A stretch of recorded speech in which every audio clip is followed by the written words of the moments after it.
آیت نمبر 153۔ اور وہ وقت یاد کرو جب تم پہاڑ کے اوپر چلے جا رہے تھے اور کسی کو مڑ کر نہیں دیکھتے تھے، اور نبی علیہ السلام تمہارے پیچھے سے تمہیں پکار رہے تھے، چنانچہ اللہ تعالیٰ نے تمہیں نبی علیہ السلام کو غم دینے کے بدلے شکست کا غم دیا، تاکہ آئندہ تم زیادہ صدمہ نہ کیا کرو، نہ اس چیز پر جو تمہارے ہاتھ سے جاتی رہے، اور نہ کسی اور مصیبت پر جو تمہیں پہنچ جائے، اور اللہ تمہارے تمام کاموں سے پوری طرح باخبر ہے۔ اس خوبصورت آیت مبارکہ کا جو مضمون ہے، احد کے پس منظر میں اگر دیکھا جائے تو صحابہ کرام کو یہ غم، یہ مشکل اور یہ شدید جو کیفیت سے گزرنا پڑا احد کے میدان میں، اس کی وجہ کیا تھی اور اس کا سبب کیا تھا، اور ساتھ ساتھ یہ بھی کہ ہر انسان کی زندگی میں جو غم آتے ہیں، یہ غم انسان کی نفسیات کے اوپر کیا اثر ڈالتے ہیں، اور انہی غموں سے انسان اپنے آنے والی زندگی کو کیسے بہتر بنا سکتا ہے، یہ اس خوبصورت آیت مبارکہ کا موضوع ہے۔ آیت مبارکہ کے پہلے حصے میں یہ کہا جا رہا ہے کہ وہ وقت یاد کرو کہ جب تم پہاڑ کے اوپر چڑھے جا رہے تھے۔ یہ وہ منظر بیان کیا جا رہا ہے جب خالد بن ولید رضی اللہ عنہ، جو کہ اس وقت مسلمان نہیں ہوئے تھے، انہوں نے میدان جنگ کی بیک سائڈ سے جو ہے وہ مسلمانوں کے اوپر حملہ کر دیا تھا۔ لہٰذا مسلمان اس حملے کے لیے بالکل بھی تیار نہیں تھے۔ یکدم جو حملہ ہوا تو اس سے ایک طرح سے میدان جنگ میں بھگدڑ سی مچ گئے، اور صحابہ کرام جو ہے وہ تتر بتر ہو گئے۔ یہاں پہ یسعدون کا لفظ آ رہا ہے، اور یسعدون کا مطلب یہ ہے کہ نرم مٹی کے اوپر چلنا، یعنی کہ کوئی صحابی اس طرف کو بھاگ رہے تھے، کوئی صحابی جو ہے وہ اس طرف کو بھاگ رہے تھے، اور سچویشن یہ تھی کہ پہاڑ کے اوپر نبی علیہ السلام کے ساتھ بہت مختصر تعداد صحابہ کرام کی تھی جو کہ آپ علیہ السلام کو ڈیفینڈ کر رہی تھی، اور کافروں کا جو ان کا ٹارگٹ نبی علیہ السلام کو شہید کرنا تھا، وہ پے در پے نبی علیہ السلام کے اوپر حملہ کر رہے تھے۔ ایک طرف سعد بن ابی وقاص رضی اللہ عنہ تھے جو کہ نبی علیہ السلام کو ڈیفینڈ کر رہے تھے، وہ بھی بہترین تیر انداز تھے، مگر دوسری جانب جو تیر پھینک رہا تھا وہ بھی حضرت سعد رضی اللہ عنہ کے بھائی تھے، اور وہ بھی بہترین تیر انداز تھے۔ لہٰذا ایک طرف سے بھائی جو ہے نبی علیہ السلام کو مارنے کے لیے تیر پھینک رہا ہے، اور دوسرا بھائی جو ہے نبی علیہ السلام کو ڈیفینڈ کر رہے ہیں، لیکن اس کے باوجود نبی علیہ السلام کے چہرے مبارک پہ ایک تیر لگتا ہے جس سے آپ علیہ السلام کو زخم آتے ہیں، اور پھر آپ اپنے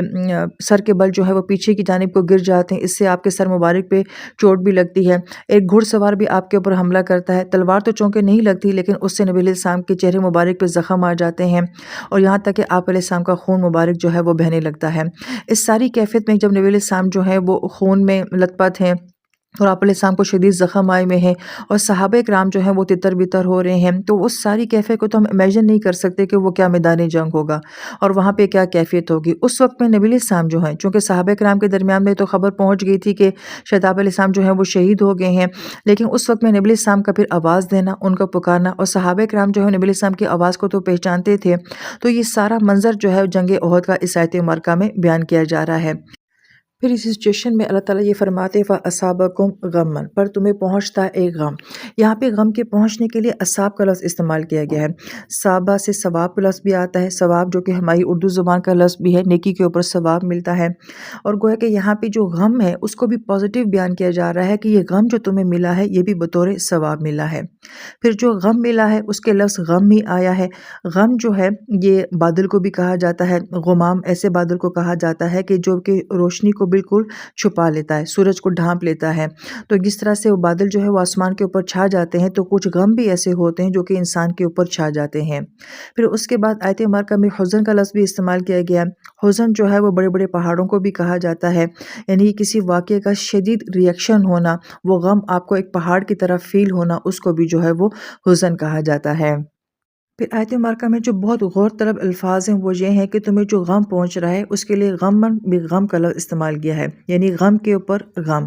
آیت مبارکہ میں غم کو 2 مرتبہ لایا گیا ہے۔ اس تکرار کی وجہ کیا بیان کی جاتی ہے تو امام راضی رحمہ اللہ تعالیٰ تو یہ فرماتے ہیں کہ یہاں پہ 2 مرتبہ غم کی بات نہیں کی جا رہی، بلکہ یہاں پہ کثرت غم کی بات کی جا رہی ہے۔ جیسے کہ ہم اپنی اردو زبان میں کہتے ہیں کہ میں تمہیں بار بار یہ بات سمجھا چکی ہوں، میں 1000 مرتبہ تمہیں یہ بات کہہ چکی ہوں، تو گویا کہ وہاں پہ 1000 کا فگر ہائی لائٹ نہیں کرنا ہوتا، دراصل میں اس بات کی کثرت کو بیان کرنا ہوتا ہے۔ تو یہاں پہ بھی گویا کہ بہت سارے غموں کا تذکرہ کیا جا رہا ہے، اور وہ بہت سارے غم کون سے تھے جو کہ صحابہ کرام کو اس میدان جنگ میں مل رہے تھے؟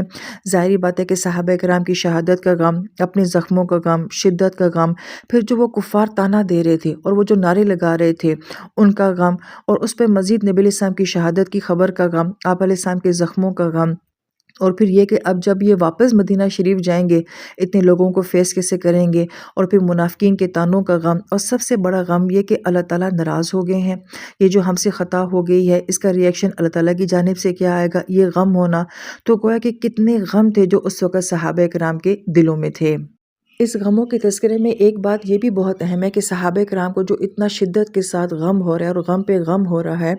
یہ غم یہاں پہ پازیٹیو انداز میں بیان کیا جا رہا ہے۔ کیوں؟ اس لیے کہ اگر انسان سے کوئی غلطی ہو جاتی ہے، گناہ ہو جاتا ہے، اور اگر اس کو اس کے اوپر کوئی غم بھی نہیں ہوتا تو پھر یہ تو اس سے بھی زیادہ غم کی بات ہے کہ آپ کو اپنی غلطی پر کوئی غم بھی نہیں ہوتا۔ تو گویا کہ غم کا احساس ہونا، غلطی کا احساس ہونا، یہ بھی اللہ تعالیٰ کی طرف سے بہت بڑی نعمت ہے۔ یہاں پہ اہل علم ایک اور نقطہ بھی اٹھاتے ہیں کہ ایک غم تو وہ ہوتا ہے کہ جو کہ انسان کو غلطی کے بعد احساس ہوتا ہے اور پھر اس کو غم فیل ہوتا ہے،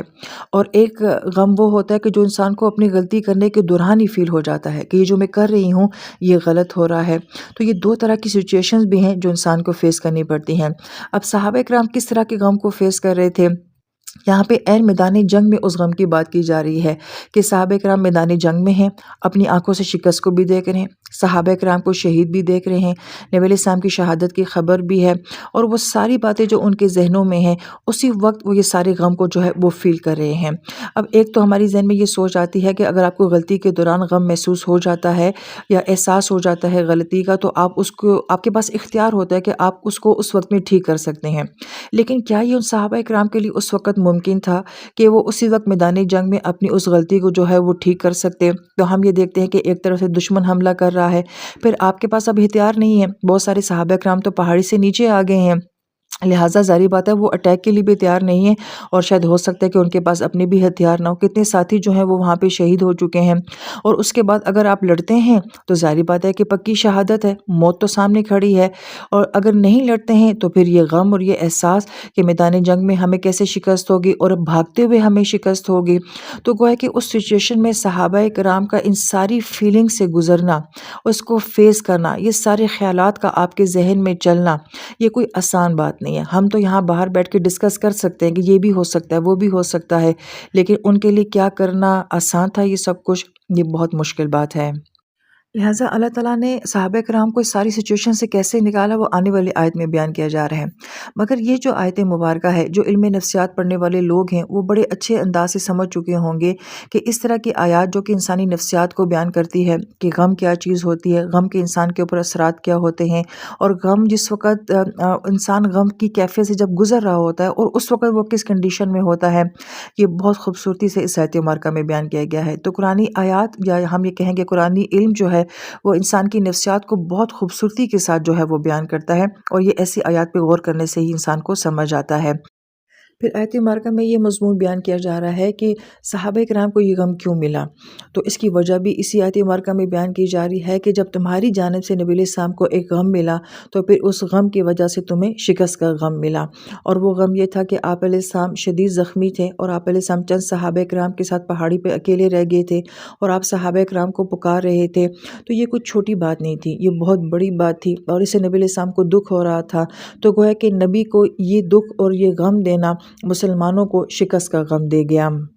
یہاں پر ہم سب کے لیے بہت غور طلب بات یہ ہے کہ یہ صحابہ کرام بہت مخلص تھے، یہ تو اپنی جان قربان کرنے کے لیے آئے تھے، یہ جو کچھ بھی ہوا یہ سچویشنل ہوا، غیر ارادی طور پہ ہوا، مگر اس کے باوجود اس غم پر جو نبی علیہ السلام کو ملا، صحابہ کرام کو یہ شکست کا غم دیکھنا پڑا۔ تو ہم جو امتی ہیں، ہم لوگ کتنے کام ایسے کرتے ہیں جو کہ جان بوجھ کر کرتے ہیں، تو کیا ہم نبی علیہ السلام کو غم نہیں دے رہے؟ ہمارے نامہ اعمال روز نبی علیہ السلام کے سامنے پیش ہوتے ہیں، ہمارے نامہ اعمال میں کیا کچھ نبی علیہ السلام کے سامنے جاتا ہے، اور اسے نبی علیہ السلام کتنے غم زدہ ہوتے ہیں۔ تو کیا کہیں یہ وجہ تو نہیں کہ ہم لوگ اپنی زندگیوں میں بہت غم زدہ ہیں، بہت بے چین ہیں، اس لیے کہ ہم نے کسی پیاری ہستی کو اپنے اعمال سے بے چین کیا ہوا ہے، اپنی ذات سے جو ہے بہت غم دیے ہوئے ہیں؟ یہ بہت غور طلب بات ہے۔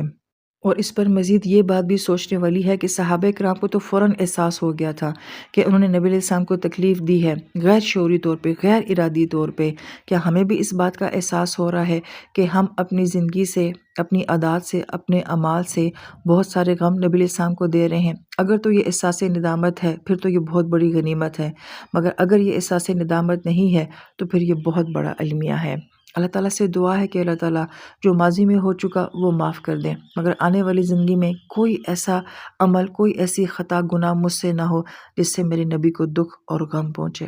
آمین یا رب العالمین۔